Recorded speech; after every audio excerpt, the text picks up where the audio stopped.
Man, it's 107.3. Wait a minute.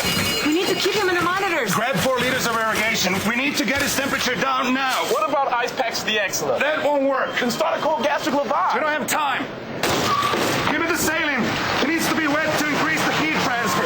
He's heaving again. No, he's just shivering. He's gonna freeze. This is crazy. I'm getting Weaver. What the hell are you doing, Luca? He's cooking his brain. He needs to be on a monitor. Ice immersion can cause an arrhythmia or a heart attack. Not in a young, healthy patient. He'll get frostbite. He won't be out here that long. Temps down to 104. Okay, that's good. Let's put him on a gurney. He saved his brain, heart, kidneys, liver. Hey, it's Scott. And in this week's Give Me 5, we're here at the Texas EMS Educators Conference. And I'm joined this morning by Rick, who is the National Director of Sales for Taylor Healthcare. And what we're going to go ahead and touch on, being here deep in the heart of very warm Texas, is the whole idea of heat stroke. Now, just a quick reminder, we've got heat cramps, which simply means you're hot and you have cramps because you've lost electrolytes, etc. And then you've got heat exhaustion, which means you're puking, you're miserable, stuff of that sort. But from our perspective, the bigger deal is heat stroke.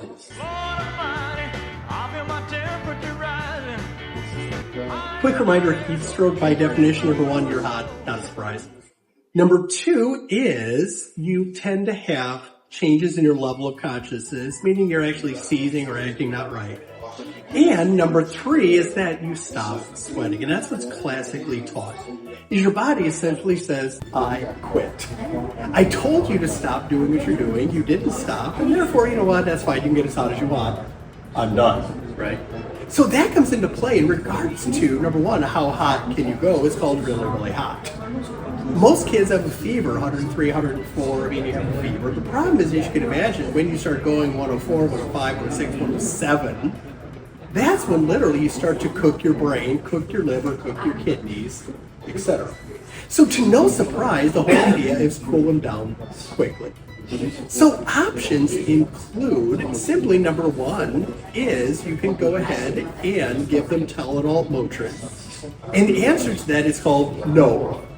It works if you've got some sort of an infectious process, but if your liver, your kidney is cooking, giving them something else, i.e. Tylenol, Motrin, not a good choice. People say you can go ahead and you can mist them, or you take a fan and a spray bottle, and it does work. You can give them IV fluids, which are room temperature, which, think about it, is actually 30 degrees less than body temperature. However, if you're sick as a dog, doing this idea, which is some sort of ice immersion, is really where it's at. And if you talk to the really smart ER docs, critical care docs, athletic trainers, etc., what they recommend is they want you, if possible, to get down to 101, 102 within 30 minutes. That's important. So with that in mind, how do you cool them down that quickly is really the idea of ice water immersion.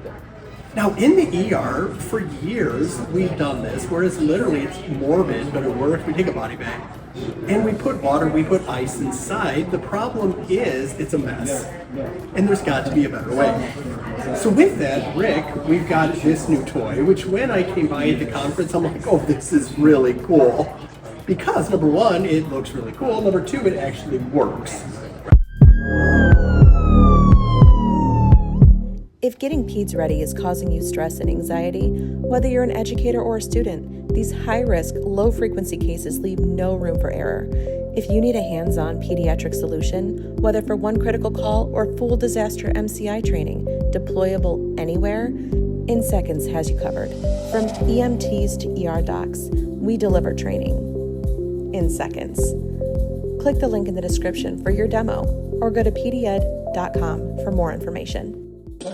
And when I did some quick research in regards to this, a couple things came into play, and they talk about cold water immersion versus ice immersion. And that's important because what the research will show you is, no surprise, ice will cool you down faster than water.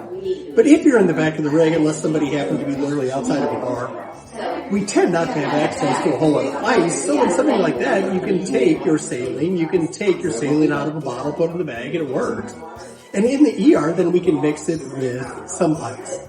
And this is kind of neat because in the research for the past several years, there's a technique now described as taco. And like any study, you have to have a cool name for it. For any procedure, you have to have a cool name for it. Otherwise, nobody remembers. And taco is called TARP-assisted cooling oscillation, which is a really fancy way of saying you put them literally in the bag with ice and water and you oscillate, meaning you kind of tip the bag back and forth as a way to, like a slushie, to go ahead and cool it down. So with that, you can put them inside the bag, you can put your liquid, put your ice, cool them down very rapidly to 101, 102. But when I looked at it, I'm like, yes, technically made for adults. And when I talked to Rick, he said they're working on a pediatric model as well. But in the interim, I took a look and I'm like, well, there's no reason you shouldn't be able to use this for a kid. Just simply put them in head first and just take this bottom part and literally just roll it up. And that way you can keep the kid and the slush up top where you need it to be. But if you've got somebody whose temperature is like 1,000,000 and you very much need to bring them down quickly, the idea of putting them in a bag of something of that sort and doing taco, where you put them in the slushy, you can quickly and safely bring their temperature down. Rick, thank you so much, my friend. You're welcome, Scott. Appreciate it. Cheers. Thanks, y'all. See you in our next Give Me 5.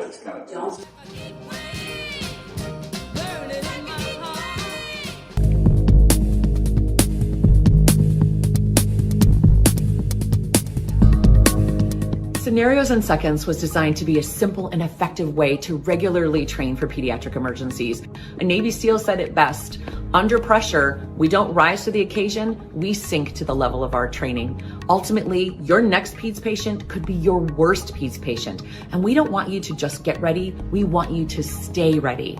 And Scenarios in Seconds was designed to help you do just that.